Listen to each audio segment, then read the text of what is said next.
ایران نے تیل کے 8 بڑے جہاز آبنائے ہرمز سے گزرنے دیے، امریکی صدر کا دعویٰ۔ کابینہ اجلاس سے خطاب میں صدر ٹرمپ نے کہا انہوں نے کچھ دن پہلے بتایا تھا کہ ایرانی ہمیں ایک تحفہ دیں گے۔ میں آج یہ راز کھول رہا ہوں کہ وہ تحفہ کیا تھا۔ ہمیں ان لوگوں کی طرف سے پیغام آیا تھا کہ ہم اصلی لوگ ہیں، یہ ثابت کرنے کے لیے 8 جہاز گزرنے دیں گے۔ جہاز گزر گئے تو مجھے اطمینان ہوا کہ اصلی لوگوں سے بات کر رہے ہیں۔ میرا خیال ہے کچھ تیل بردار جہاز پاکستان کے جھنڈے والے تھے۔ ایران کو آبنائے ہرمز سے ٹول وصول کرنے کے قابل نہیں ہونا چاہیے، لیکن وہ یہ کیا کر رہا ہے؟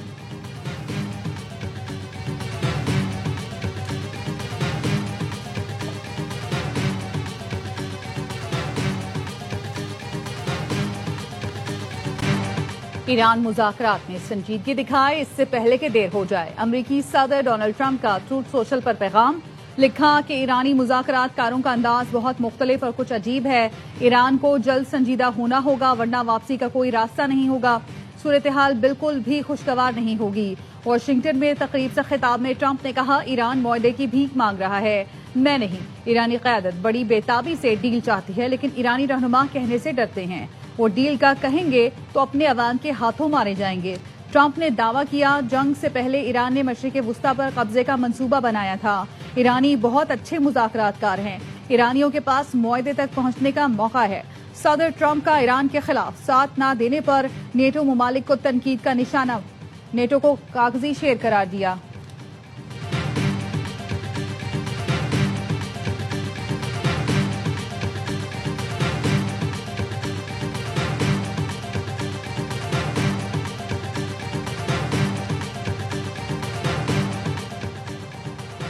ایران نے امریکی تجاویز یک طرفہ اور غیر منصفانہ قرار دے دی۔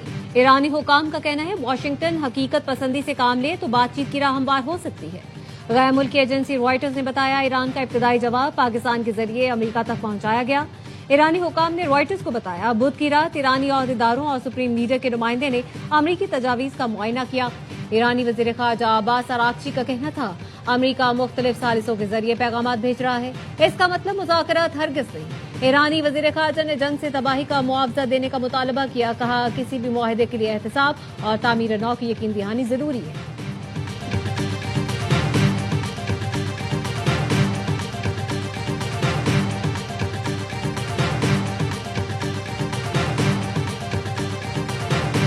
امریکہ اور ایران پاکستان کے ذریعے رابطے میں ہیں۔ ایران امریکہ کے 15 نکات پر غور کر رہا ہے۔ نائب وزیر اعظم اسحاق ڈار کہتے ہیں ترکی اور مصر سمیت دیگر ملک بھی سفارتی عمل کی حمایت کر رہے ہیں۔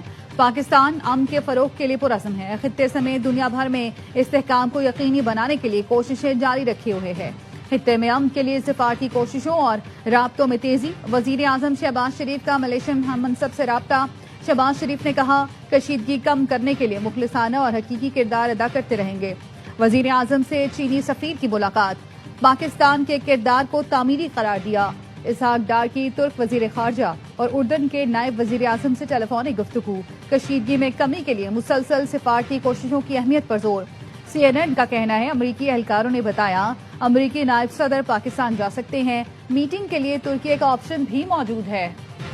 صدر آصف علی زرداری کی زیر صدارت مشاورتی اجلاس، وزیر اعظم شہباز شریف، فیلڈ مارشل سید آصم منیر، نائب وزیر اعظم اور دیگر کی شرکت۔ علاقائی سیکورٹی کے حالات کا جائزہ لیا گیا، عالمی سطح پر تیل اور گیس کی فراہمی اور قیمتوں میں اتار چڑھاؤ پر غور، پیٹرولیم قیمتوں میں اضافے کے معیشت پر اثرات کا جائزہ لیا گیا۔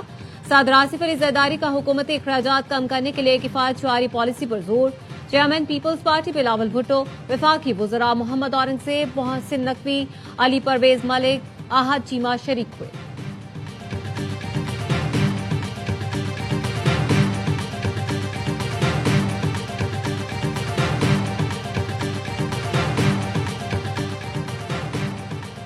وزیر اعظم شہباز شریف کا ایک روزہ دورہ کراچی، MQM کا گورنر کی تبدیلی کے فیصلے پر اعتماد میں نہ لینے کا شکوہ۔ خالد مقبول صدیقی کے سربراہی میں MQM کا وقت PAF بیس پر وزیر اعظم سے ملا۔ ذرائع نے بتایا ملاقات میں MQM کے مجوزہ آئینی ترمیمی بل اور آرٹیکل 140A پر گفتگو۔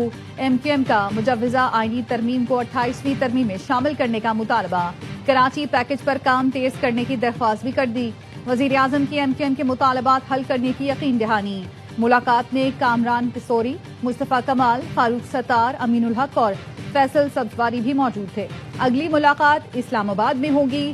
وزیر اعظم کی سینیٹر شری رحمان کے گھر آمد، بیٹی کے انتقال پر تعزیت کا اظہار کیا۔ نائب وزیر اعظم اسحاق ڈار، وفاقی وزراء، گورنر سندھ اور وزیر اعلیٰ بھی ہمراہ تھے۔ وزیر اعظم ٹیم کے ساتھ فریال تالپور کے گھر بھی پہنچے، بیٹی کی شادی پر مبارکباد دی۔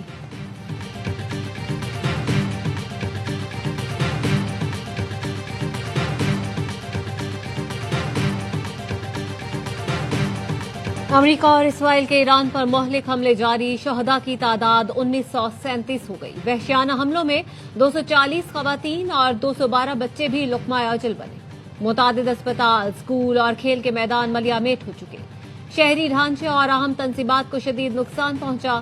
اسرائیل شہری علاقوں کو نشانہ بنا رہا ہے۔ اسرائیل کا بازاران انقلاب بحریہ کے کمانڈر علی رضا تنگسری کو شہید کرنے کا دعویٰ۔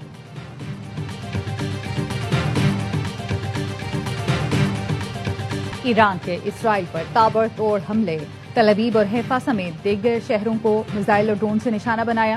حملوں کے نتیجے میں 24 گھنٹوں کے دوران 150 سے زائد اسرائیلی شہری زخمی ہوئے، 14 کی حالت تشویشناک ہے۔ ایرانی فوج نے حیفا بندرگاہ میں اسرائیلی اسٹریٹجک مراکز کو نشانہ بنانے کا دعویٰ کیا۔ ڈرون کے ذریعے اسرائیل کے حساس اور اہم تنصیبات پر حملے کیے گئے۔ حیفا میں اسرائیلی لڑاکا طیاروں کے لیے استعمال ہونے والے فیول ٹینکس کو بھی نشانہ بنایا گیا۔ مشرقی بحیرہ روم میں اسرائیلی بحری جہازوں کی تیاری اور مرمت کے مرکز پر بھی ڈرون داغے گئے۔ ایرانی حملوں میں کئی عمارتیں اور گاڑیاں بھی تباہ ہوئیں۔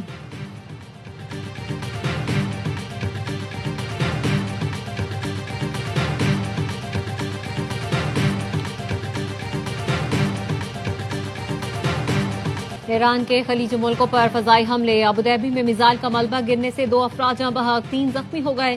حکام نے بتایا فضائی دفاعی نظام نے بیلسٹک میزائل کامیابی سے تباہ کر دیا۔ ملبہ سویہان اسٹریٹ پر گرنے سے 2 اموات ہوئیں۔ متحدہ عرب امارات، کویت، بحرین، سعودی عرب، قطر اور اردن کی جانب سے ایرانی حملوں کی شدید مذمت۔ مشترکہ اعلامیے میں کہا حملے خود مختاری، علاقائی سالمیت اور عالمی قوانین کی کھلی خلاف ورزی ہیں۔ ایران یا اس کی حمایت یافتہ گروہوں کے حملے ناقابل قبول ہیں۔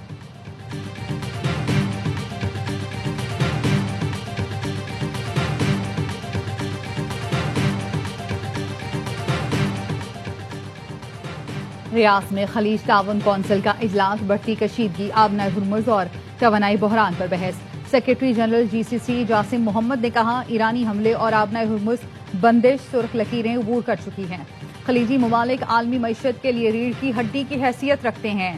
ایران جان بوجھ کر جی سی سی ممالک کو نشانہ بنا رہا ہے۔ خلیجی ممالک میں میزائل اور ڈرون حملوں سے عام شہری مارے گئے۔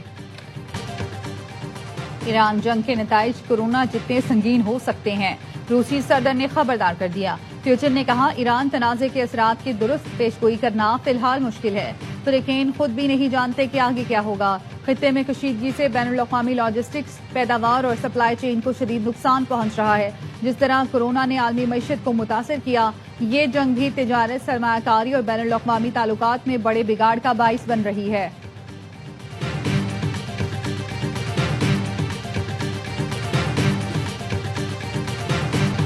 عمران خان کے بیٹے قاسم خان کی پاکستان کے جی ایس پی پلس اسٹیٹس کو متنازع بنانے کی کوشش۔ جنیوا میں بلوچ نیشنل موومنٹ کے رہنما نسیم بلوچ کے ساتھ پریس کانفرنس۔ پاکستان مخالف مطالبے پر سیاسی اور عوامی حلقوں کا شدید رد عمل۔ وفاقی وزیر اطلاعات عطا تارڑ کہتے ہیں کوئی سیاسی جماعت یا رہنما پاکستان سے بڑا نہیں ہو سکتا۔ یہ چاہتے ہیں پاکستان کو زر مبادلہ نہ مل سکے، ایکسپورٹ اور فیکٹریاں بند ہو جائیں۔ زلفی بخاری اینڈ کمپنی پاکستان کے خلاف سازشوں میں ملوث ہے۔ آپ پاکستان کا کچھ نہیں بگاڑ سکتے۔ ملک کے خلاف باتیں کرنے والوں کو شرم آنی چاہیے۔ وزیر اطلاعات پنجاب ازبا بخاری نے کہا کچھ لوگوں نے جی ایس پی پلس اسٹیٹس ختم کرنے کی تقریب رکھی۔ زلفی بخاری ایک غیر ملکی شہری ہے اور پاکستان کے خلاف بات کر رہا ہے۔